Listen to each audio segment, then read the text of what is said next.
Opa! Atenção, caros alunos, revisão da recuperação é a unidade 1, está chegando ao seu final. Arte é tão legal, você vê diferente o que parece igual. E vamos lá para a nossa aula, né? Vamos logo fazer a nossa revisão, vamos lá para a nossa tela. Deixa eu colocar aqui o violão logo aqui no canto aqui, para a gente poder colocar a mão na massa, literalmente, né, gente? Porque não podemos perder tanto tempo assim, né? Vamos correndo aqui, ó. Na aula 5, nós temos Vanguardas Europeias, parte 1, século XIX, tá? Aula 6, Vanguardas Europeias, parte 2 também, já no século XIX. Aí vem a aula 7, um pouquinho mais sobre a arte visual indígena, e a aula 9, que é uma olhada aí, mais uma olhada na arte contemporânea. Então, vamos começar aqui. Tá vendo aí, ó? Van Gogh, Anitta e o cartaz da Semana de Arte Moderna, de 1922. Deu uma confusão, deu uma polêmica, vamos lá. Bom, aqui nós vamos rever o que a gente já andou comentando com vocês, né? O impressionismo. O que acontecia no impressionismo? Os artistas não queriam apenas representar a realidade e forma da fotografia, né? Fazer uma coisa assim, cópia fiel do real, porque tinha fotografia já. Então, se ele fosse desenhar igual, ou, sei lá, criar um quadro igualzinho, a pessoa era melhor fotografar, né? Então, eles começam a criar um diferencial investindo em pinceladas soltas, né? Uma coisa mais imprecisa, né? Para causar uma impressão. E aí vem também... depois de um certo tempo, né, foram surgindo novos artistas que ainda aí no finalzinho do impressionismo, né? Então, o Paul Cézanne, o Georges Pierre Seurat, Vincent van Gogh e Paul Gauguin foram artistas que fizeram um trabalho, começaram a propor nos seus trabalhos uma coisa que ia além dessa primeira ideia do impressionismo. Então, começou-se a desenhar aí uma movimentação, um grupo de artistas aí que passou a ser uma ideia depois do impressionismo, né? Não era mais impressionismo, era algo além. Aí, então, surge uma nova tendência que é o expressionismo. Ou seja, no expressionismo, o artista não controlava racionalmente a sua expressão. O artista plástico, no caso, né? A maioria das formas representavam formas de arte que resultam do impacto causado pela expressão da vida interior, das imagens que vêm do fundo do ser. Então, a pessoa ficava imaginando e aí ia criando os seus trabalhos, né? Já de acordo com os seus pensamentos interiores, né? E aí a coisa foi se desenvolvendo tanto que chegamos ao expressionismo abstrato, né? A palavra abstrato chama a atenção para a abstração, que são pensamentos profundos, né? São altas elucubrações mentais. Então, o expressionismo abstrato é um movimento que se inspirou no surrealismo, com obras com base nas ideias psicoanalíticas de Jung e de Freud, no que se refere ao mito, à memória e ao inconsciente, né? O surrealismo era um movimento que as obras iam além do real, né? E aí ganhou força na segunda metade da década de 40 e enfatizava a capacidade expressiva das pinceladas, né? Como exemplo, a obra Mulher. E temos aqui as faixas rimadas e os círculos no espaço. Duas obras aí. Seguindo, nós temos aqui uma atividade só para ver se você entendeu realmente o que a gente está passando. Hora de recuperar. Então vamos ver aqui essa questão aqui para ver o que a gente entendeu, né? Sobre o movimento artístico expressionismo, é correto afirmar: aluno, já te falei, você tem que ler, você tem que entender cuidadosamente, né, o que está sendo colocado para você também ter as suas conclusões e achar a resposta certa, né? Lembrar do que foi estudado, né? As próprias inserções, as próprias frases, né, que estão aí na questão, elas podem lhe levar a encontrar a sua resposta, a lembrar. Então, nós vemos aqui que é correto dizer sobre o expressionismo que ele representa formas de artes que resultam do impacto causado pela expressão de vida interior das imagens que vêm do fundo do ser, né? Aí a expressão interior, ok? Então vamos aqui para a nossa aula 6.1, ainda sobre as vanguardas, né? Do século XIX. Então vamos lá. Temos aqui, ó, 5 movimentos, né? Tem o surrealismo, que fala do surreal, aquilo que está além do real, né? Aí vem o dadaísmo, que se relaciona ao fim da estética, o fim daquela exigência da aparência ser bela, né? Ter uma vinculação com a beleza, né? Ou seja, a desvinculação da produção artística com aquilo que até então se entendia como arte. A arte, até então, era a procura do belo. Então, passou a não ser tão somente isso, né? Então, vem aqui, ó, o futurismo, que é uma arte focada na velocidade e no ritmo acelerado da vida contemporânea, né? Aí depois vem o cubismo, né, que é marcado pelo uso das formas geometrizadas, aí, como essa obra aqui do Pablo Picasso, né, As Damas de Avignon. E, por último, temos aqui o fauvismo, onde o Matisse faz aqui a mulher, um autorretrato aí da sua esposa, né? Ele trouxe uma liberdade de expressão das emoções dos artistas e nenhuma técnica específica, ok? Então, agora vamos para a nossa atividade. Vamos ver aí que você recuperar o que você aprendeu aí. Vamos ver. Então, na questão 2, você tem que na década de 1920 surgiu um movimento liderado pelo poeta e crítico francês André Breton, que buscava manifestar na atividade criativa o universo dos sonhos e do inconsciente, influenciados pela teoria psicanalítica de Freud, e que viveu de 1856 a 1939. Então, o termo surrealismo refere-se à ideia de... Então, nós vemos aqui essas 5 alternativas aí. Vamos ver o que você aprendeu do que a gente falou ainda há pouco, né?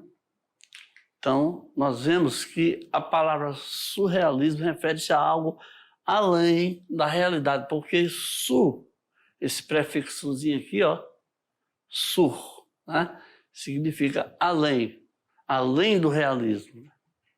É possível, sim, ir além da própria realidade. Então, chegamos aqui à aula 7.1, onde a gente vai lembrar um pouquinho aí do que a gente já estudou sobre arte visual indígena.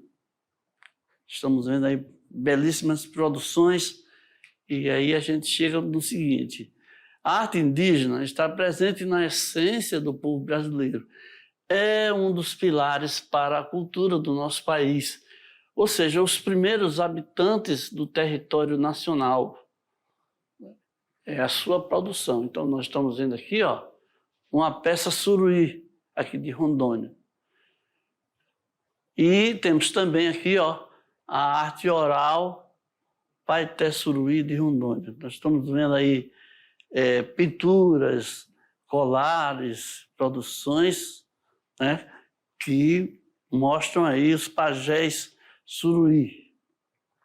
Seguindo, então, nós temos que a arte indígena é uma arte que cria adornos de plumas e enfeitam os corpos, né, com pintura e outros elementos, e assim criam a arte indígena. Nós estamos vendo aí as tatuagens, né? Nós estamos vendo aí os brincos, as joias, as biojoias, tudo isso aí incorporado na nossa vida, na nossa cultura, né? Então, como material, você tem aqui, ó, cerâmica, máscaras, pintura corporal, cestaria, plumagem, música, dança e instrumentos musicais. Tudo isso aí a serviço, né, para fazer parte de uma cultura indígena de produção. A arte indígena, depois da chegada dos portugueses. Existem muitas diferenças culturais indígenas. E, como por exemplo, nós temos aqui, ó, duas grandes culturas. A cultura silvícola e a cultura dos campineiros. Os silvícolas são os que vivem em áreas florestais. E os campineiros são os que vivem no cerrado e nas savanas. Temos aqui a nossa professora, colega aqui da disciplina aqui, a professora Lidiane, né, ali, apresentando ali, ó, cocá, colares, né, tudo aí. E aqui também temos essa outra arte aqui também, né, mais uma maneira, né. Então, tanto um grupo quanto o outro, silvícolas ou campineiros, contam com a ampla variedade de elementos naturais para suas produções. Tem madeiras, tem fibras, né? Palmas, palhas, cipós, sementes, cocos, resinas, couros, ossos, dentes, conchas, garras, plumas e etc. Então, esse é o material que está aí à disposição para suas produções. E agora nós vamos para a nossa atividade recuperativa, né? Vamos ver o que você vai recuperar do que a gente falou até agora. Então, nós temos aí a questão de número 3, onde os indígenas têm uma necessidade de beleza. E por essa razão criam adornos para enfeitar seus corpos e outros elementos. As concepções de beleza e arte, acho que é indígena aqui, né, estão relacionadas. Então, aqui temos os itens aqui, né? Então, a gente lê, analisa, estuda e chega à conclusão de que estão relacionadas a particularidades culturais de cada nação ou etnia indígena. É uma necessidade, né? É um ponto de honra cada etnia marcar o seu jeito de ser, mostrar o seu diferencial através dessas particularidades nos desenhos, né? Nos traços, nos tipos de colares. É assim que funciona a coisa, né? Então, vamos aqui para a aula 9.1, né? Onde nós temos arte contemporânea, parte 1 aqui. Nós temos o seguinte: que a arte contemporânea é uma arte surgida na segunda metade do século XX. É uma arte que propõe liberdade artística. Tá? Isso é muito importante. Tá? Assim, para muitos, se tornou um desafio perceber o que de fato é arte, tanto que os artistas mexeram com essa tal liberdade, né? Criaram coisas muito diferenciadas, né? Criaram formas de artes muito inovadoras. Então, a arte contemporânea, ela prioriza a ideia, o conceito, a atitude e acima do objeto artístico final, né? A ideia e o conceito está acima da realização final, do que é produzido. Então, e o objetivo da arte contemporânea é produzir arte e, ao mesmo tempo, refletir sobre ela. Trouxe valores para a constituição de uma nova mentalidade. Essa questão de você produzir e refletir ou colocar uma obra para que se reflita sobre ela, leva à ideia da provocação artística, né? Onde a pessoa coloca a sua produção e aí procura entender ou procura absorver o que as diversas pessoas vão atribuir de valor ou de conceito, né? Ou de reflexão sobre aquela obra de arte. Será que vai combinar com aquilo que o artista queria demonstrar? Então, é isso aí que é a grande questão, a grande interrogação que fica na cabeça dos artistas.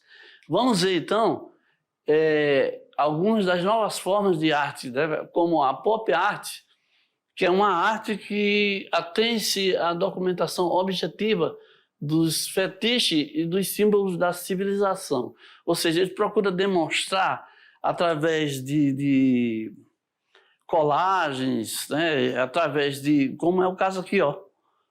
Você veja que o artista Andy Warhol, com Marilyn Monroe, ele colocou, era assim, a coqueluche nacional dos Estados Unidos era essa atriz, né? A queridinha, e ele pegou e colocou vários retratos dela para propor um questionamento, para chamar a atenção mesmo, né? Então, aqui vem também a arte, que é a arte óptica, né?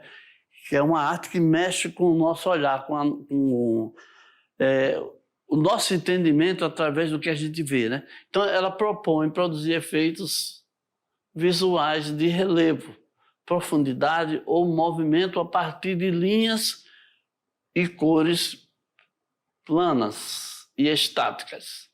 Então, é uma arte aí, ó, nós estamos vendo aqui, ó, olha aqui, você começa a olhar, você começa a ter uma ideia de profundidade, de movimento. É só você olhar que você já sente.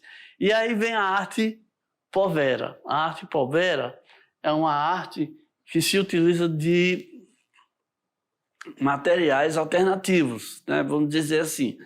É uma arte que surgiu na Itália, na década de 60, e que significa, a palavra povera significa pobre. Então, estamos vendo aqui mais uma demonstração.